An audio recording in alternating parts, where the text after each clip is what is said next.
তো বন্ধুরা, আপনারা কি কম দামি ফোন কিনতে চান? বাজেট মাত্র 15,000। ইয়েস, এই দামের মধ্যেও আমি আপনাদের জন্য নিয়ে এসেছি দারুণ একটি ফোন।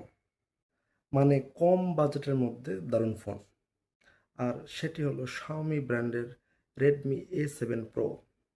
এই ফোনের র্যাম 4 GB এবং রম 64 GB। এই ফোনের সিগনিফিক্যান্ট ফিচার হলো এর ব্যাটারি। এই ফোনের ব্যাটারি 6000 mAh এর, এবং কোম্পানি ক্লেম করতেছে যে টানা 2 দিন এই ফোনের ব্যাটারি ব্যাকআপ থাকবে। তবে রিয়েল লাইফে কিন্তু অ্যান্ড্রয়েড ফোনের চার্জ একটু কমই থাকে। এই ফোনের মেইন শুটার কিন্তু 13 মেগাপিক্সেলের এবং সেলফি ক্যামেরা হচ্ছে 8 মেগাপিক্সেলের। এই ফোনের ডিসপ্লে কিন্তু বেশ বড়, 6.9 ইঞ্চিস।